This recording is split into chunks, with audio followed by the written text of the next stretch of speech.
This is the Tapped In Podcast, the podcast for beverage distributors that want to empower their sales team to drive business results.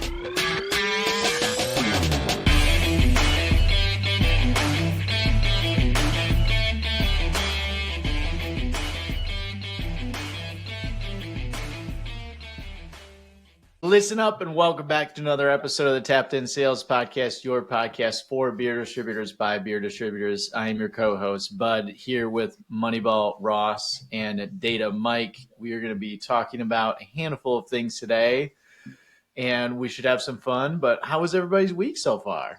Good? Been hectic, but yeah, good. Not as hectic as most of our listeners and distributor partners that are out there.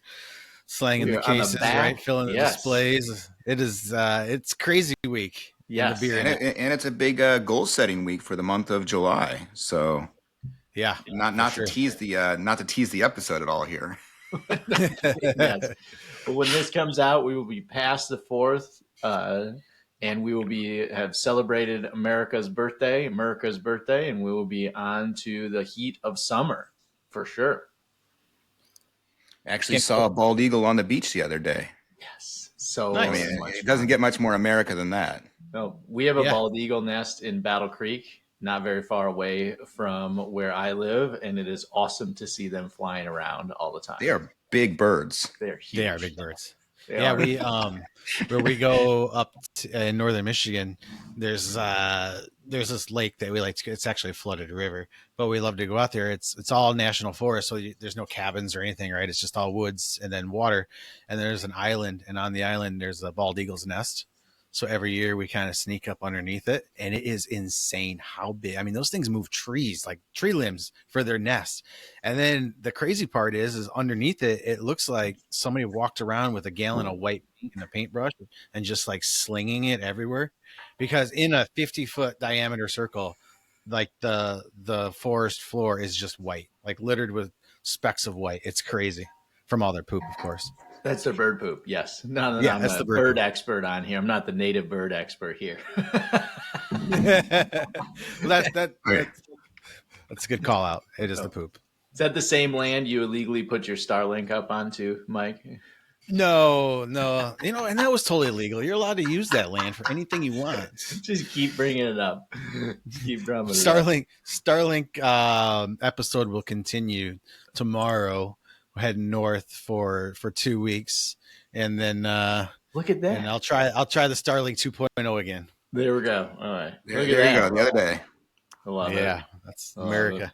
America right there. Mm-hmm. All right. So I figured too we need to check in on what everybody really cares about, which is the Bush flavor update. And the bad Bush flavor update. The Bush flavor. In fact, it's getting so important that we need to, I think, rebrand the podcast. Flavorgate is here. What are we rebranding? Here we go. That didn't come over. The screen share didn't stick. What is wrong with this thing? Oh. All right, hold on. There it is. Tapped In Bushlight flavor podcast. I love it. For those listening, I've rebranded the Bushlight logo to include our Tapped In, and we're now calling this the Bushlight flavor podcast. Awesome. We just had a discussion about your newest innovation, the new flavor edition for the fall. Pumpkin? No. Ross's. What is it? I won't steal your thunder. Oh, which one? I thought we were talking about Bud was candied yams. Yeah, no, is that what it was? We just talked about on our last call. Candy yams. No, that was all Bud. Bud was all the candy yams. Candy yams, yes. The candy yam podcast. Yep. The candy yam flavor. All right, so Mikey, I was a little concerned earlier this week because we were on a call, and one of our customers was saying that the line was a flop, and I was pretty concerned until we got on 2 other calls this week. One where they said it did very well. So I pulled the data on both. So you'll see that the second one here is the one that we were on that said it didn't do well. And those are the sales so far versus Apple. So 3,700 sold versus 8,700 Apple. So about 43% of Apple's sales. So that, does look pretty bad on the surface. And just for context, this is upper, west, Midwest. But we were on another call where they said it was strong. And that was basically central Midwest, where they have sold 3,600 cases of Lyme, similar number, but versus 5,800 on Apple. So 62% of their Apple sales achieved so far on Lyme. I think though the actual bet was on sell through. Right? Yeah, you're right. This is not sales loading the market. Yeah, I know. How long is this stuff going to linger in the market? Was the actual bet. But in your defense, on the call that we were on today, they said that it was selling through the market pretty quick. So that scares me a little bit. So I pulled that while we were on the call, and that's the numbers right there. So they sold about 7,000 cases of Apple, and they've sold just shy of 7,000 cases of Lyme. So they're at 98% of their sales already. And we haven't even hit the fourth yet. I don't know, Mike. It's not looking good here for you. Yeah. You know what? It's fine. It's fine. It's a fun bet. But I still think was I not showing that? No, I wasn't showing. But I still think I have time to win that. There's plenty my entire thunder for linger around. And you know what? And I'm gonna. Oh, there we go. Now you can see it. So that's the one that was concerning. I'm gonna make. So that's the.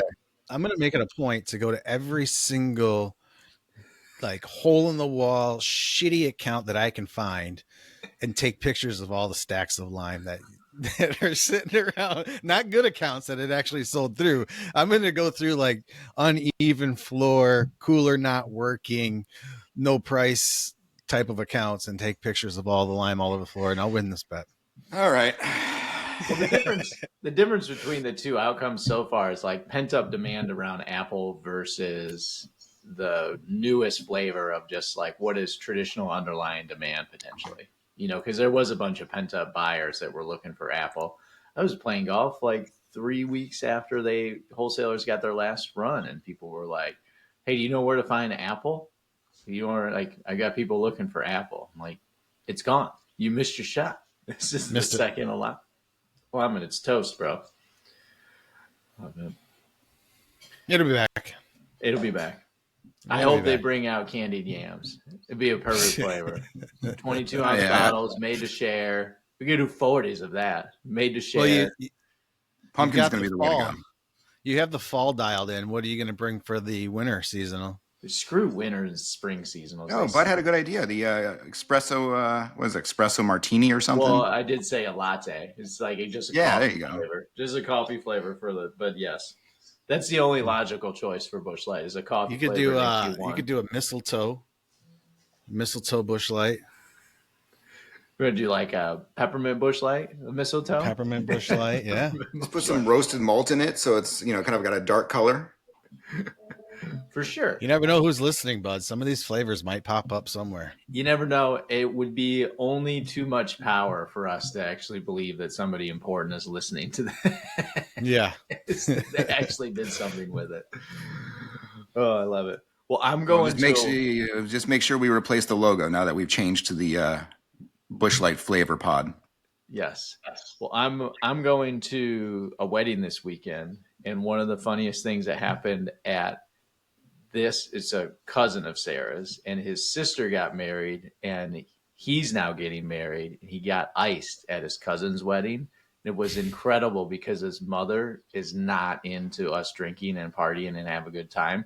So here he is on the dance floor getting iced, and she's like, "Ethan, stop it, Ethan! No, stop it, Ethan!" And it is just hilarious. Her voice is stuck with me, and this is in a crowded dance floor, and you can hear her over the music and everything. So I haven't seen somebody get iced since college. I have been waiting for the opportunity to do this. So here's my plan, guys. So I have this nice, Johnny Blue label box ready to go, and I'm going to present it to them as a housewarming gift. And I got to make sure this doesn't fall out. But inside Oh, that's awesome. Ethan will be iced tonight for sure. Oh man, that's perfect. That's amazing. They will be so cold. Disappointed. Yes, they will be cold. I got vetoed from putting a 22-ounce bottle in here. That got vetoed. Also, a 24-ounce can that got vetoed. I got left with the 2 bottles instead. So, what's the GP margin on the 24-ounce single serve? Probably halfway decent. Yeah, I think they are actually. Oh, I love it. I love it. What do you guys want to get into the topic of the day? Topic of du jour? Oh, we have a topic today? I thought we were just what are we messing chatting around. about? We do have a topic of du jour. It is when to change the goals and when not to change the goals. You guys You still have to do your intro. You still have to do your intro. You still have to do. I did. We're halfway into the podcast, and you haven't done your intro yet. I said, "Listen up and welcome to the podcast." I did that already. we are diving in for sure. So today's topic: when to change the goals and when not to change the goals. And this is something that comes up quite a bit with clients that are brand new on VXP or just going through the process. And it just comes up from time to time around what happens with moving goalposts. And it's a relevant topic now because we're getting into Q3. We've had a tough Q1 and Q2. And if you are tying your goals for your sales team to budgets, does it make sense to reevaluate that process? What should you do or shouldn't do? How do you go about changing them? And do you communicate those, or do you just start to make changes throughout the months to try to match what's actually happening in the market? Are there things outside of the box that don't have really control over that they do need to be held accountable for still? So that kind of a thing. So when should you change them? How do you communicate them? And what are some of the biggest landmines and things to avoid? So let's start there, and let's kick it to Mikey first. Like, should you ever change your sales goals on your sales team? I think in this industry, it's going to have to happen. It's just the industry shifts. There's so many variables. It's too many moving parts to not. And if you're not, then you're probably not paying attention to what's going on, and your reps notice that too. But I would say almost every manager or whoever's setting goals at some point is going to have to shift them. The question is, do your reps feel like they're part of the strategy or a casualty of it, right? And if they're a casualty of it, it's not going to be a good outcome. You do want to build trust with your reps for sure when it comes to setting goals, maintaining goals, and making them part of the strategy, or at least telling them why these goals are changing. Goes a long way, right? If we all of a sudden are tracking our goal, and reps obviously are paying attention to that every single month. They're paying attention, and all of a sudden our goal is changed, and we don't know the why, we don't know the reason. We just think that we're chasing an unrealistic goal, right? Maybe it went up, and now it's like, oh, I was doing so good. Now my goal has went up because I was doing so good, because that's automatically what everybody's going to think, right? And if they went down, who knows really? But bringing them into the fold of why we're changing these. Hey, look at this. This is where the market shifted. This supplier had issues, or this happened and it was an oversight, goes a long way. The other question that comes up all the time is around like out of stocks. As you bring up the supplier thing, automatic response on out of stocks is no. We don't change the goals relative to out of stocks. No matter how you get paid, if you change the goal every time an out of stock happened or any time a relevant out of stock happened, there's no way to manage that. So that is one thing of that you don't touch, makes no sense to, whether you're setting a volumetric goal and you're getting paid as percent to goal, or whether you are setting a commission or you have a commission payout. Reps are negatively and positively impacted by things being in stock and out of stock. It's just the nature of the beast. You do not have enough knowledge or enough context over how to manage that. I would stay the hell away from making goal changes around out of stocks in general. But Ross, and one out of stock could always turn into another opportunity. Exactly. Yes. There's no reason why we need to, get petty and nickel and dime out of stock management over and over and over again. It just doesn't make any sense to me. Now, Ross, on the other side, when we have clients going through implementation, and when we're looking at setting goals on a volume and a profit basis, one of the questions often is, I want to set the goal here, and I want to have a plan to revisit potentially on this topic or this event or this market-driven thing that's going on. I want to make a plan to step through that in the future. What do we advise clients around managing that kind of an outcome? I mean, I think what we advise is making sure you're taking notes about what you're doing. If you're making any adjustments that are special event driven or one-off driven or unique, that it's important to take note of it, so that you can revisit it in following years, um, so that you're not putting yourself in a position to set a surprise goal that's too low or too high next year when the event either A, doesn't happen, or B, doubles, or whatever it may be. We've also seen clients set stiffer goals up front too. So if you think XYZ is going to happen, set a little firmer goal up front. And if you have to retreat, it's always easier to retreat backwards than it is to move forward, especially in the face of success when the reps feel like the face of success of that they're doing well. And now you move the goalpost farther. That is a recipe for disengagement, right? Absolutely. Yeah. I mean, some of the common pitfalls, right, would be mid-month changes, no context, top-down changes with no rep input, no clear why, I think is the biggest one. No clear why these goals were changed. And then I think the biggest no-no is changing the outcome after the goals were achieved. I mean, that's the fastest way to kill your engagement. And make a rep feel like his effort was just disposable when you're chasing this goal all month.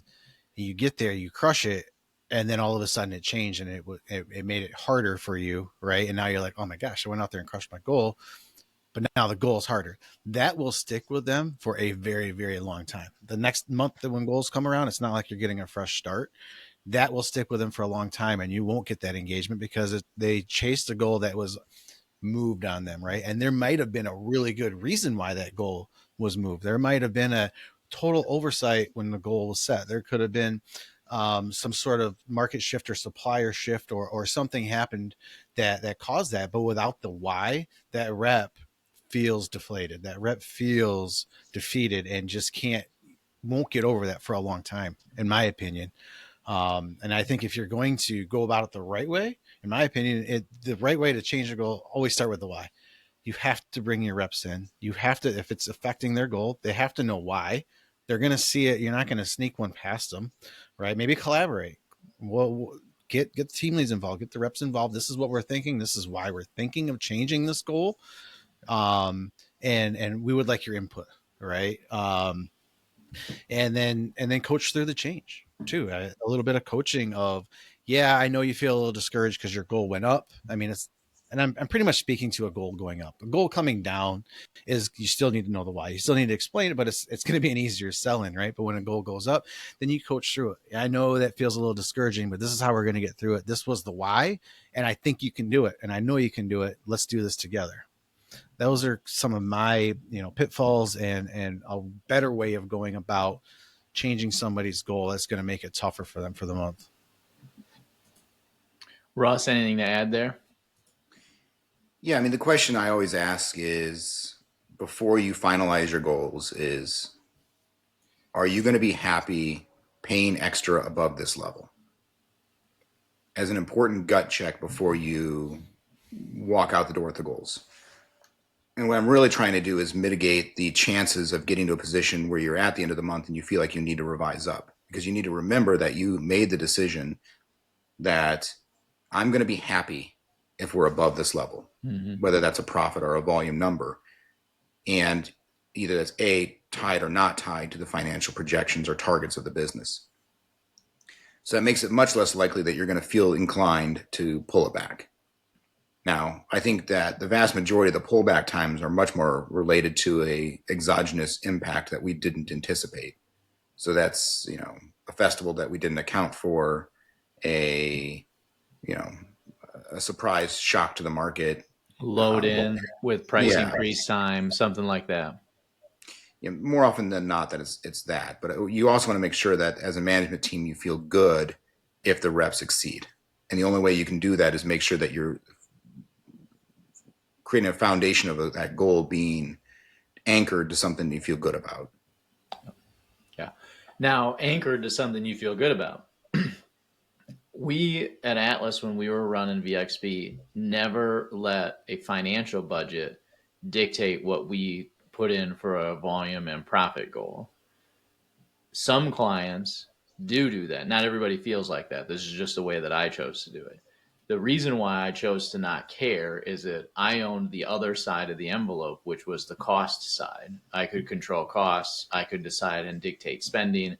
And that if we were not hitting sales top line budgets or GP budgets, I could reverse engineer the cost side of the equation with labor, with CapEx spending, and with investment in the market to manage to a bottom line number still. Do we like having a financial budget as a guide? Is that something that is too complicated? Do clients overthink it that way? More of a question, maybe kick it to Ross first, because you running one, you own the financial budget as well. Does that matter? Does it not matter? Is it a good guide? Is it not a good guide? Or does it lead you astray from time to time? I mean, I think you can argue both sides. And let's just start with where I prefer or what I think's best. And the very baseline here, we need to be quantitative in our approach. And by that, I mean, it's even-handed, it's logical, it's based in real numbers. So that's why I like the idea of using underlying trend, selling day adjustment tuned to the individual, and using that as your starting point, because it's where has this underlying business historically been? And that's different per person. The selling day adjustments are going to be different every month per person. Allows you to create kind of that baseline and say, well, you know, all things being equal, where's the company going? And starting with that position. From there, I think it's always a good idea to have a financial plan as the business. And in a perfect world, you're looking at both. And you're saying, what is the difference between the two? And that helps you answer the question as a management team, am I happy if we hit here and then paying extra beyond that? Right? And maybe it is just the baseline, assuming it's lower than your financial goal. Or maybe it's somewhere in between, or maybe it is the financial goal. But you also have to ask yourself, when you create that financial plan or goal, was the market in a different position? Was the trend in a different place? Is it realistic still? And what we're trying to do is we're trying to drive our reps in a direction. Just because you say that this is what it should be doesn't mean that's what it is. And I've seen vice versa too, where we've got a financial plan, our budget for the month, that's actually lower than where the algorithmic is. Yeah. In that situation, you know, maybe again, you're splitting the difference, or maybe you're sticking with the algorithm. But obviously the answer to that is anything above that financial plan, you're happy with. So, you know, you've got some wiggle room on that side too. So it's not all give, there's some take there too. But I think having both of those is important. Being rigid to a financial plan, to me, is a recipe for disengagement if it's too far outside the realm. You know, I've seen people just nail it with financial planning, where it's almost better than the algorithmic that, you know, you run based on trends and all those things. So there's some people that are really on it. But again, I can argue both points because I think there's valid points to be made of straying more towards the financial plan versus letting the algorithm or the math kind of math itself. Yeah. I want to break down budget outcomes into two pieces. They're aligned with how you develop a budget is directly aligned with like your company priorities or what you think are important as like a company guideline. And they are either aspirational in that this is what I aspire to be or the type of culture I aspire to have. My budget is aspirational. This is what I would like to have happen. Or is it rooted in reality? Is it reflect back the culture that you actually are? Your you know, what you say your company motto is exactly who you are and exactly who you operate. And your budget is reference to this is what I feel comfortable is going to happen based on the analytical research and the data that's telling me. And it's not aspirational. It's not hopeful. It's not prayful. It's rooted in reality. And if we have a budget that is set up as aspirational, that is most likely to drive poor behavior transferring down to goals inside of a sales team on a monthly and a quarterly basis versus something that's rooted in reality. You think that's a fair assessment, Ross? Yes. I think you and I all of us preach the idea that you need to separate where we are from an aspirational budget. Yeah. But where I will put another hat on that we need to be sensitive to is a lot of times those financial budgets are tied to something that we've presented to a bank for a loan or to an ownership circle that's beyond the day-to-day management of the business. And we need to be sensitive to what we've promised to other stakeholders. That doesn't change the reality of what you're saying, but I think that we do need to be sensitive to that aspect of it. And yes, a lot of times budgets are aspirational, but also a lot of times they're tied to something that you as a management team have promised somebody else. Yeah. And it doesn't change the fact that if you stick to your guns and say that's the number and that's what I promised to the ownership, it's not going to change your outcome. It's still going to be less than it had you set realistic goals. And I think that's where you were leading it. Yeah, for sure. But I do want to acknowledge that it's easy for us to sit here and say that, hey, don't set goals based on aspirational budgets. Mm-hmm. But the story often is a little deeper than that. That's a good call out as well. Mikey, contextualize over the 5 years that we ran VXP, how often or how many times did Atlas change our goals on a intra-month basis? Over the 5-year span, oh man, maybe a handful of times. I can remember like 3 to 4 instances that we did it. Yeah, and one of them, maybe all of them, if I remember, were my fault. Were setup errors. Well, you ran it, so they were all your fault. Yeah, exactly. Yeah. If you were a rep at Atlas, all the goals were my fault. Way to take ownership, Mikey. That's a good strategy too. Let somebody else do it, and if it messes up, then it's their fault. It's their fault. Yeah. Go ask Mike. I don't know why the goals are like to go ask Mike. No, and I think a couple of times. One is I had overlooked a buy up from the previous year for a price increase, right? Which makes a huge difference with volume. We have some of our largest accounts or all of our accounts, but we really tried to, since we were on VXP, it wasn't in our financial benefit as a company or the reps to allow or encourage accounts to do a buy up prior to a price increase, because we're selling to them at a lower GP, stocking up, still selling typically the same amount of volume because they weren't really reflecting the price to the customer or whatever reason. But that had a big swing in volume, so I did have to go back and I had to adjust for that.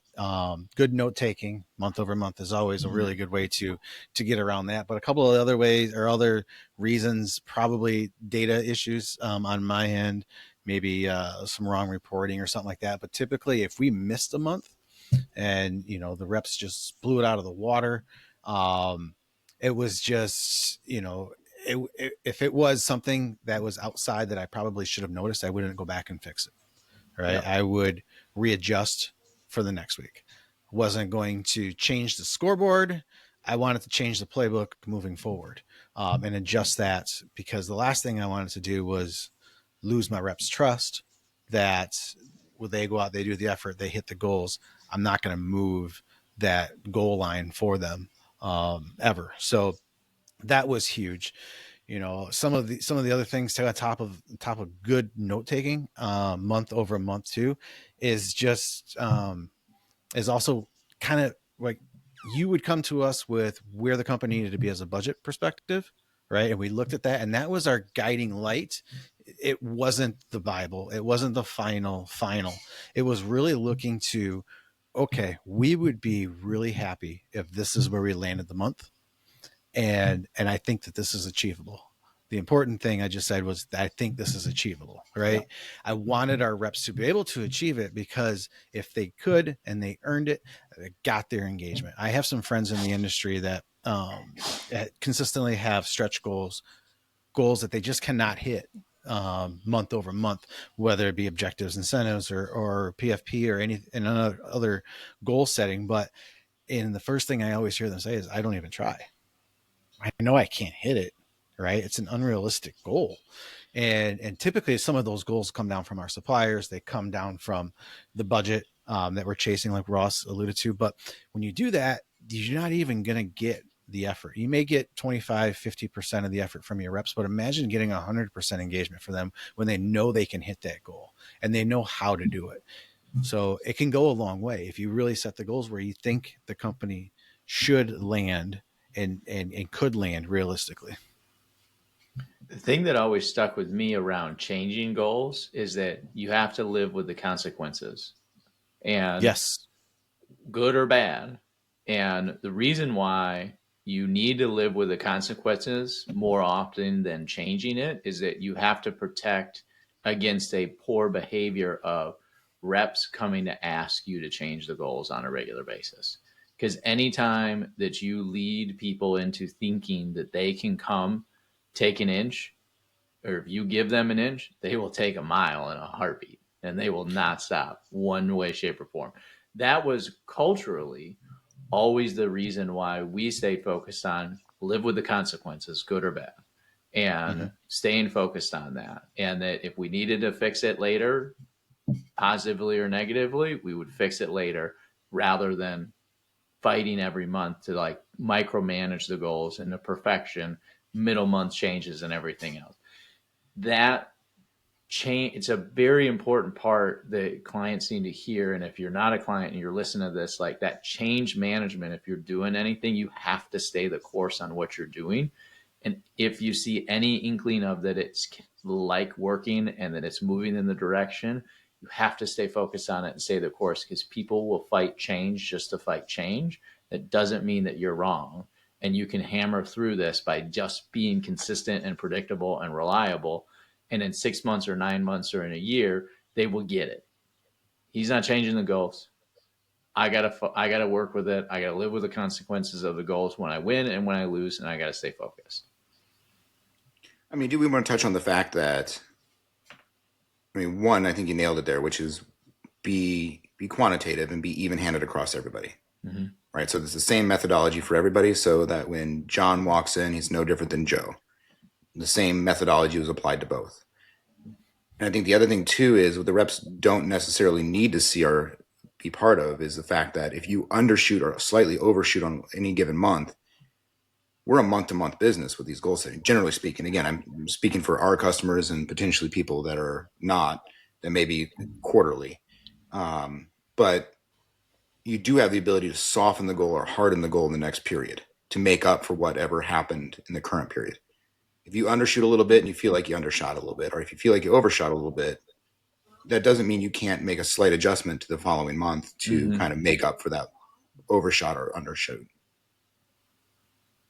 Course corrections can happen. Course corrections are allowable. My big feedback is don't make them intra-month at all costs, like at all expenses. And, you know, we ran for 5 years. What is that, Ross? 60 months, changed the goals 4 times. Just a low percentage of change because we stayed committed to live with the consequences, make course corrections on the back end, do not make them mid-month. And when they made them mid-month, it was rational, outline. We hosted a meeting around why we made the change, what we saw, presented the data to the reps in a transparent way so that they at least understood, and we seek to understand what their feelings to reflect back to us as well. Because that's how you keep momentum. And the momentum side of this is really important, is if you break that momentum with bad culture, like it's just hard to get back on that horse with people over time. And it's also easier if you've got a pay slope that's even. Yeah. You get into trouble if you've got basically like a cliff that, hey, if anybody below 5% down gets no money. Or that's a cap. Nobody gets paid more than 105%. Yeah, because a lot of these situations that you're speaking to, it's just getting pulled forward or pushed back. Yeah. Right? If you're doing a price increase, you're just pulling demand forward or push, and then in a world where your pay is kind of an evenly sloped thing or evenly distributed thing, yeah, you may overpay 1 month and the next month you'll underpay, and the two will average out. So there's some of that too. I mean, I know people's expenses aren't lumpy like that in their real lives, but to Bud's point, I mean, the changing goals should be your last resort. Yeah. And the way you structure it can make it easier to not change. And also how you play the 2 months side by side, that where there's potentially a shift of demand, there's options there. You touched on two real quick, Mike, on stretch goals. And there is a behavior and a lot of in the industry on the supplier side, particularly, where they want to set what they would be happy with at a 80% or 90%, and that they actually are looking at, and that's per to goal or pay to goal, and that they actually want to set this artificial stretch goal out that is beefed up or bumped up in some way. What do we see as a behavior when we see prospects, clients, and or anybody else in the industry who isn't doing business with us or not on the supplier side going down the stretch goal path when it comes to engagement with the sales team? Typically, I mean, we have clients like that. We have friends in the industry like that. Typically, it starts with an email. Why am I not getting the performance out of my reps that I would like to? Why are we so soft? Why are we not performing like we should? Well, where you should be is at 80%. Where you hope to be and dream to be is at 100%. So when you're actually, stretching that goal by another 20% as a company, as a leader, when you're following that, you're never really going to be happy either, because you're wanting to get to that now 100%, which was already stretched 20%. And then your reps see that as well. And your team leaders, if they're also tied to those goals, they're going to see that and they're going to lose engagement, because it doesn't take long for them to figure out, I'm never going to hit this. I know what this goal is. I'm never going to hit it. It's business as usual, right? There is no extra effort to go out and hit it, because you just can't get there. It's just, hey, I'm going to do the best that I can and hope for the best outcome. But typically, I mean, in some of our experiences with stretch goals, we haven't seen those stick around for very long. And in many instances, right, where we've seen clients or friends in the industry turn away from that and say, yeah, just isn't working.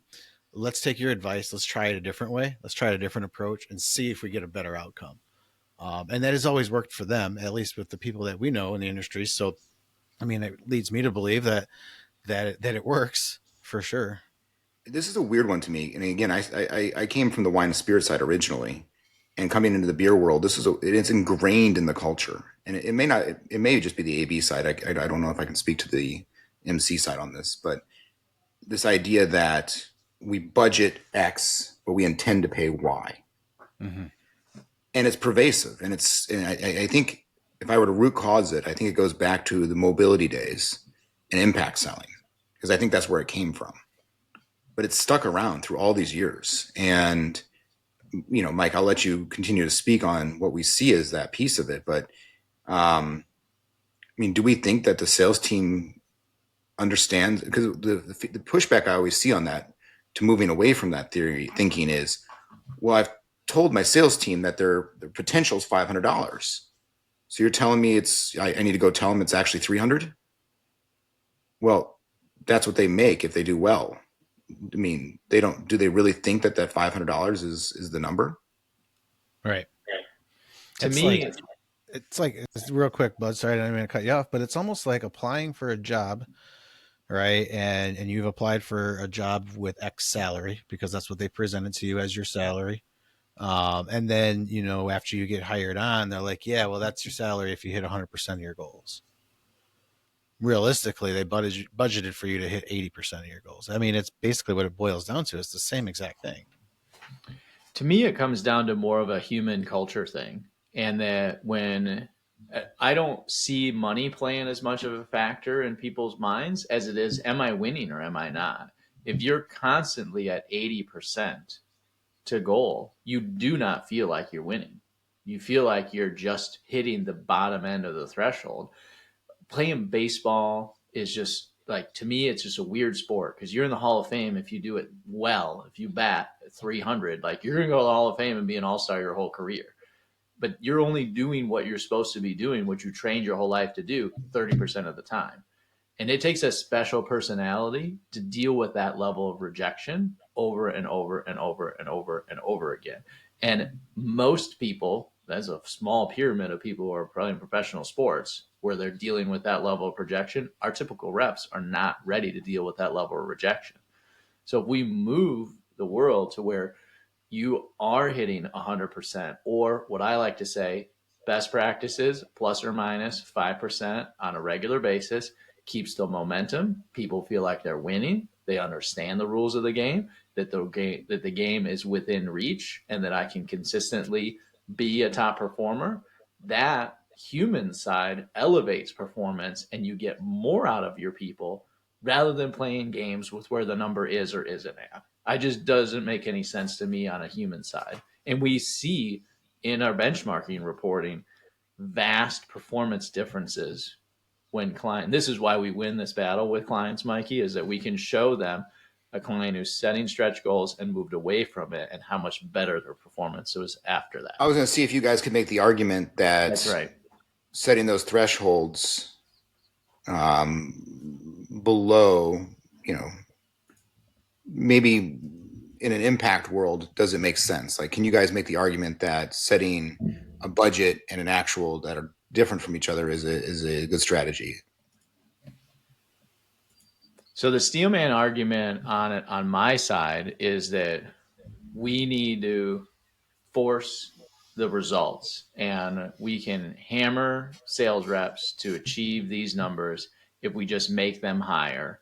And if we make them higher, top performing reps will climb to the top. They'll force the outcome, and they'll just force feed beer out into the market, and we will hit our production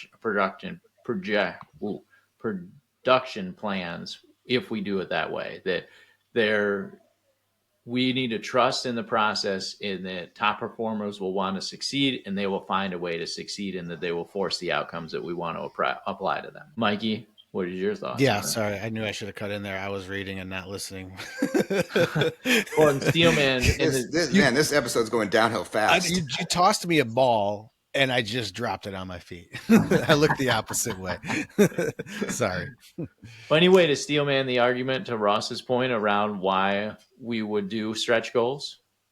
And Steelman the argument means, you gotta argue against yourself in this example. Everybody in the 90s did it, like in the early 2000s. It was part of Impact. Everybody did it, but there had to be a reason that everybody did it. I just think that we're past that. People also smoked cigarettes while they were pumping gas, and they drove around in cars without seatbelts. I mean, there's just some shit that we did that doesn't make sense anymore, right? So the argument of it worked back then, why doesn't it work anymore, I don't think stands up very well. But I for me, I put a stretch goal in the same basket as a house goal. It's something that probably because I spent so much time on the other side of this, right? On the other side of the goals and having to hit a goal and hit those goals, not just always setting them, but also having to hit those goals. And for me, it was just, it could be really deflating to always have a stretch goal, to know you can't hit it, just like Bud said, right? I mean, you're beating somebody down over and over and over again by this goal that's so high, and they're just never going to hit it. On the opposite side of the spectrum, you come in and you hit your goal, you just feel good. You feel good about yourself. You got a smile on your face. You feel accomplished. You're like, I did it. And yes, I'm going to do it again. Right. And next time, maybe I'm going to beat that goal.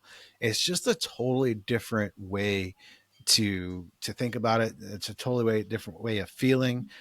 So to me, yeah, I can't think of a good reason why a stretch goal. I mean, suppliers do it for distributors all the time. So ask yourself as a distributor, when we're sitting down in our ABPs and our suppliers are doing a stretch goal, how do we feel by not hitting those at the end of the year? Do we feel defeated, deflated? Do we feel like something was wrong? Right. Or are we looking at that and going, well, we got to where we wanted to be, and I'm happy with that. Ross and Mike, have you guys ever seen the clip of Steve Jobs talking about, this was like old school Steve Jobs, where he actually still would go and present or talk in front of classrooms at colleges and universities. And it's funny that you brought that up, because I had maybe not the exact same thought, but I was thinking reality distortion field. Yeah. If I just believe it's going to be the truth, it will be the truth. I think it's more of a consultant, an industry consultant, or a supplier in a management consulting realm said, this is what we need to do, and then articulated that out to a network of wholesalers that then implemented it. What Steve says in this clip is that he asks everybody to raise his hands who's a consultant, and the bunch of people raise their hands. He's like, I feel bad for you. And everybody chuckles and has a laugh. And he says, no, I feel bad for you because you don't have to own the outcomes. You don't have to own what happens to your suggestions. And anybody who owns a product or anybody who owns a company or is running a project from start to finish, they have to own the consequences that they come with. And having a management consultant trainee or management consulting person say, we should do stretch goals 80-20, they never had to stand in front of a sales team and deal with the repercussions of having a bunch of people be at 80% or 75% to goal all the time. And what that does to the psyche. They're so far removed from the outcome or from the results because they're not dealing with the reps day to day. They don't have to employ, they're not even their employees, right? They're just on the chessboard, moving around and seeing what happens. Where our clients, because we were working directly with the wholesalers, like we have to own the outcomes with the clients that we have because they're our people. Like we know these reps, we go visit them, we see them in the field. It humanizes it in a whole nother way for us and for the clients. Yeah, and the sheer relief that you see and hear from a rep when we're out in the field launching VXP and we're talking with them, and because we always explain where do these goals come from, how do we get there, and we go over that, and when we reassure them that they're not stretch goals and we show them how they're set, they're just like, "Ooh, I love this. This is great," right? Not only just thinking that maybe their goals prior were a stretch goal, but just knowing where they came from and how they got there, and that there was some research and some thought that went in behind it and not just throwing a number at the dartboard and hoping to hit it. I had a fun story to kind of wind down the segment today where changing the rules is something that the client started to do. And we had a discussion about it. Client will remain nameless. And the outcome of the reason why they wanted to change the rules is that they're getting better performance out of things that they're putting into VXP versus things that they're not. And there's other reasons why that's happening with a large supplier that they have a relationship with, and they're frustrated by it. And what's funny to me is the complexity of the things that are going on with this other supplier is speaking right to some of the episodes we've done recently around these other large suppliers are creating complex incentives that aren't driving results. And that's leading the distributors to genuinely question what is going on and why are they not getting the results they're getting out of it, which is fun to see the things we talk about actually playing out in real life with clients and then having an ability to chat with them about it. So you're having things like this, or you're having questions like this, or you're having issues like this, and this resonates with you, like, do not be afraid to reach out to us and talk more about how to make it through this, because this is an overwhelmingly amount of work that we do in setup and implementation to get people in a position where they can drive results that they're looking for. Any closing thoughts we want to take, guys? A couple of things that I would just, for closing thoughts, would be clarity beats complexity, right? Be clear, be precise.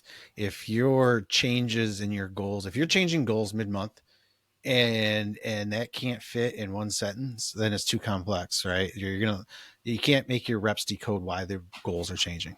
Has to be clear for them. Absolutely. And transparency builds trust. Yep. It really does. And once you have your reps trust you, it goes a long, long way. I think that's all great. I mean, I think obviously invest as much time in the goals as it deserves, which is, it's an important thing that we do.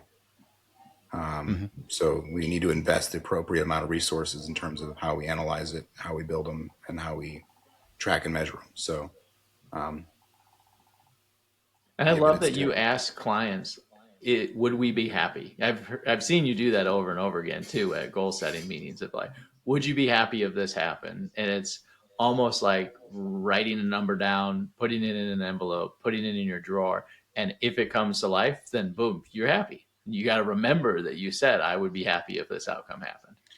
That actually started many years ago I had a sales manager that, I didn't initially do that. And we got 3/4 of the way through the month and it was, well, the reps had nothing to do with this GP per case growth.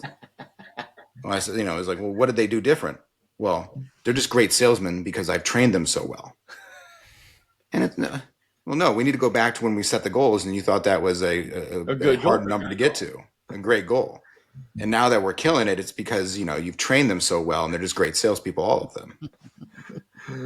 I love it. Oh, I love man. it. Crafty, You know what? It has nothing to do with their performance. It has Yeah. everything to do with, Oh, my favorite. I'm gonna set a stretch goal for myself. So you said, was there a good reason or a good time for a stretch goal? And I'm setting a stretch goal for myself. We can all tune in next week to see the outcome. But my stretch goal is I'm leaving tomorrow. We're leaving tomorrow to go north, right? To live completely off grid with nothing for 2 weeks. So my goal is to have everything camp all set up, climb up a tree, put a 20-foot pole in that tree with Starlink attached to the top, have all Starlink set up, and then create some running water, which my plan is with a barrel and a pump and all that good stuff, and still not have to work for McDonald's Monday morning. Monday morning. So if Monday morning comes and that very first meeting, it's at 8:30. Oh, I don't know if you guys are on it, but I have an 8:30 meeting Monday morning. If I'm at McDonald's, I didn't hit my stretch goal. So the next podcast, are you going to do in the woods? Yeah. Hopefully. I mean, hopefully. Well, no. Well, I think we're recording next Monday. So will you be gone by then? No, it is Monday. So yeah, hopefully we'll know. If I'm in the woods, I hit my goal. If I'm at McDonald's, I fell short of my goal. Oh, I love it. Mike, you can get a plug that goes into the car, and then it's got regular plugs, and you could run Starlink and the computer right from your car too. Well, power isn't the issue. I have a generator, so that's how it powers up. The problem is the forest canopy. Starlink. You still have to drive to the parking lot and plug in and have Starlink from your roof of your car. Oh yeah, and with an open sky. Yeah, no, I'm getting up there, man. I'm getting that pole in that tree. I'm gonna get that little dish above the tree canopy. We're gonna need a video of you climbing the tree. Be careful climbing the fucking tree, bro. Well, looks like a bear.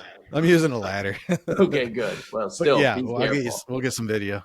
Well, just make sure that, the other stretch goal is make sure you start the smoking habit and not wearing seatbelts. And yeah, fire up a cigarette while you're pumping. You might fit right in up there. I still talk on my cell phone while I'm filling up my gas tank. Well, another good episode, boys. For those listeners out there, if you like what we're doing, you have additional questions, hit us up at info@vxptech.com. That's info@vxptech.com. If you like what we're doing, continue to listen, subscribe. We've had a couple comments on the YouTube lately as well, which we are much appreciated on the YouTube comments too. So thanks for listening. Happy, belated 4th of July by the time we're seeing this, and we're off and running. Hey, we're only going to be 3 weeks away from pumpkin beer when this episode comes out. So, cheers, boys. Cheers.